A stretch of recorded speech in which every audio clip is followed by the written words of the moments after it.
Here we are 1 week later and one brand spanking new PC we built, and we are back in action. If you've been following the channel at all, you know I did a few videos about this game already, so likely you're sick of me talking about it or doing videos about it. If you haven't, well, you can watch them as I'll link them down below, but if you only have a small tolerance for my voice, maybe just watch this one and then ignore the others.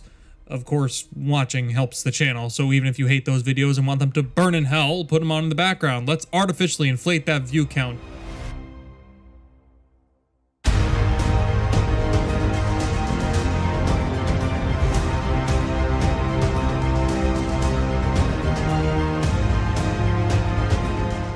Jedi Knight Jedi Academy is the fourth game in a series of games that is over 2 decades old, beginning with Star Wars Dark Forces 1995, Star Wars Jedi Knight Dark Forces 2 in 1997, and then what follows is Star Wars Jedi Knight Jedi Outcast in 2002, then Star Wars Jedi Knight Jedi Academy in 2003. Personally, I have never played any of the Dark Forces games. I've played Jedi Outcast and Jedi Academy.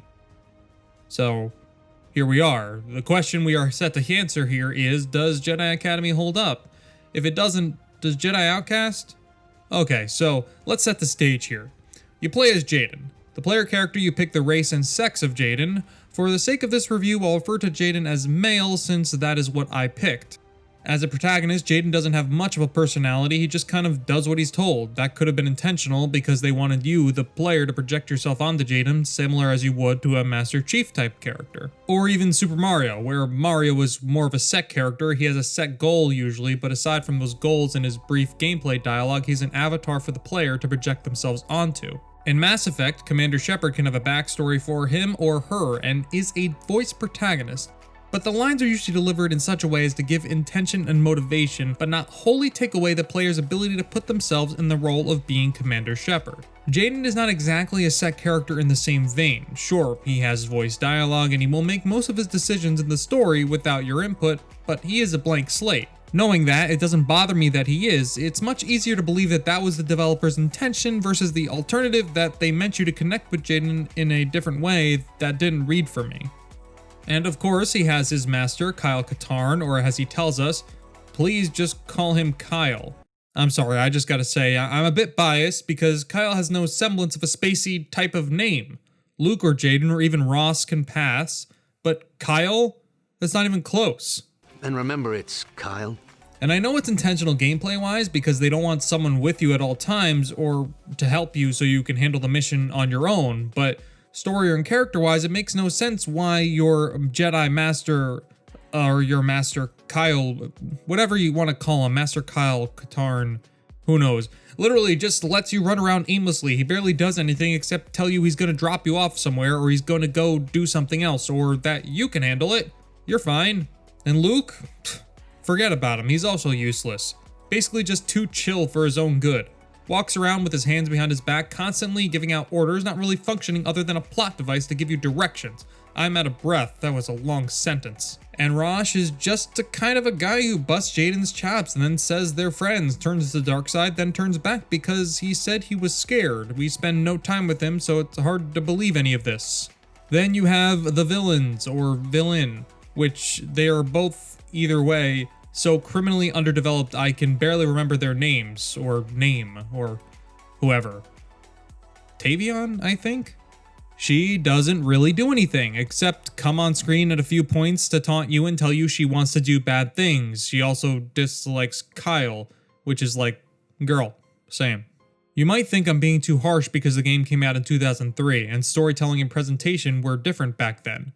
But consider that the original Knights of the Old Republic game came out the same year and had an incredibly complex story with great characters and less filler content than this one has. Yes, both of these games had different goals in mind and different target audiences. Jedi Academy is more of an arcadey hack and slash type of game with light RPG elements, where KOTOR is an incredibly deep and complex RPG. That's not to say that KOTOR is better because it's an RPG per se, it's just to say that KOTOR did a much better job of telling a great story, while also not giving you too much of a set character, make you feel like you were crafting your own adventure. That being said, the story of Jedi Knight Jedi Academy and its characters are criminally underdeveloped. There's some intrigue there, but I think the story mostly serves as just an excuse to give you interesting levels to play around in. As the name implies, you play as a Jedi most of the game. You do have an option of playing the dark side ending or switching to the dark side towards the end, but to be honest, it feels kind of tacked on because you play as a Jedi most of the game and all of a sudden Jaden can just turn to the dark side, and it's kind of an unbelievable character turn for him, even though he is a blank slate. He just kind of gets mad randomly, kills his friend, and then goes all Anakin Skywalker on everyone with little to no foreshadowing beforehand. And I am sorry to say it, but even Anakin had more character development in that regard in the films.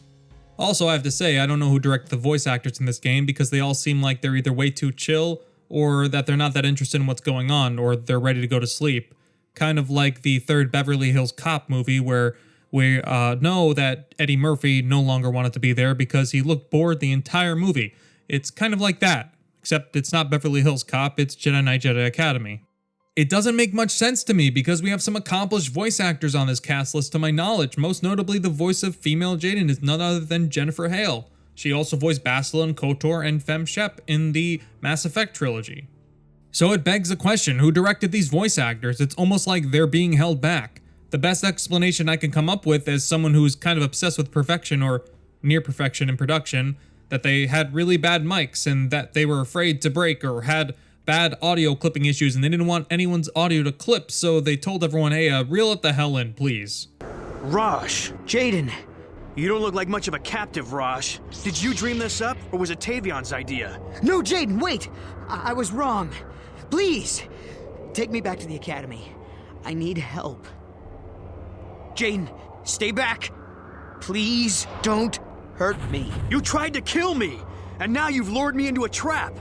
Jaden, I was scared. You have to believe me. We're friends, remember? Let's get out of here before Alora comes back. Ugh!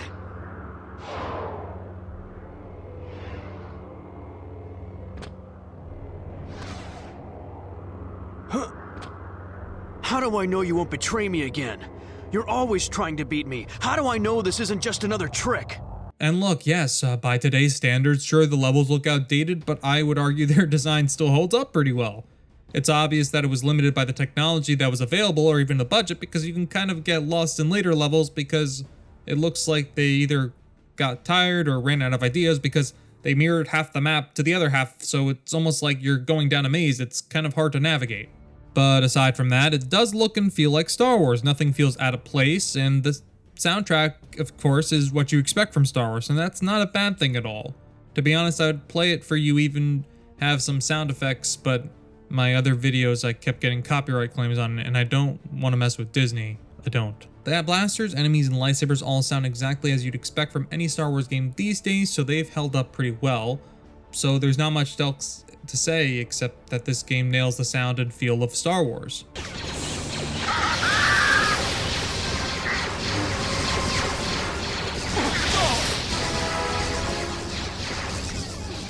Gameplay is probably simultaneously the best part of Jedi Academy and its worst. You're very agile, especially in later levels when your force jump is leveled up enough and you can reach higher areas. Your other force powers, to be honest, I only used force push, heal, pull, lightning, and speed. Everything was easily forgotten about or disregarded, but either way, you can kind of pick the powers you think will help you the most. The game does allow you to pick blasters and grenade weapons before each mission, but I found them all to be pretty useless as I mostly just used my lightsaber and force powers, but when I did use them, it was just to help take out some faraway enemies before they killed me. So all in all, those weapons are kind of useless, and I feel like they could have just taken them out of the game entirely, I wouldn't even have noticed. The lightsaber combat is fun. For the time, it was really great to duel Dark Jedi, cut down stormtroopers, and bounty hunters and other creatures. But it has not aged well, especially if you've played Fallen Order and seen how that game handled lightsaber combat. That's how you prepare. Eyes up! I'm liking it. Back him. Surge on the target. I can't do this by myself. Academy almost feels like it decided when your lightsaber swings connect, and they don't, based on some dice roll happening behind the scenes that you don't know about and nobody told you about, and you're kind of frustrated. It's arcadey and fun, but it's also frustrating and left me dying on Jedi Master difficulty more times than I thought was fair. The multiplayer, I really can't speak to. The multiplayer servers are dead on PlayStation 4, so all I can say about multiplayer is that you will get the ability to play whatever character you want and set up a build of weapons and force powers. That's pretty neat. Would be better if there was anyone playing, though. Ultimately, Jedi Knight Jedi Academy may not have aged well, but its combat is fun, its visuals are reliably Star Wars, and you can enjoy the stories or characters a bit if you don't overanalyze like a madman like I do. But if you're looking for something that might at least somewhat scratch that itch of Jedi Fallen Order, this might not quite tickle your fancy, but it could do the trick. If you're a Star Wars fan, however, it's hard to tell you to stay away, so the question is, does Jedi Knight Jedi Academy hold up? The answer is, kind of. There's not really a straight answer to that question, or a yes or no answer. The gameplay hasn't aged well and the story is not great, but if you have a few dollars to spare and want to play a Star Wars game, even if it's a bit older, I can't tell you it's completely beyond redemption. Thank you for watching, and I just wanted to note that these next few videos of mine will be just a bit of voiceover as I'm going through a bit of a transition as I had put together a PC as I mentioned earlier. I know you'll miss my charming smile and good looks. Anything you see that is of me is probably going to have been pre-recorded prior to this, but either way, thanks for watching or listening to me ramble. You'll be able to enjoy my breathy microphone voiceover.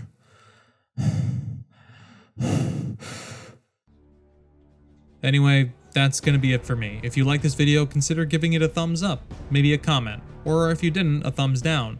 If you want to see more like this, hit that old subscribe button. It's dusty and needs to get some use. Thank you for watching another, does it hold up type video. I love you. Maybe. Not really.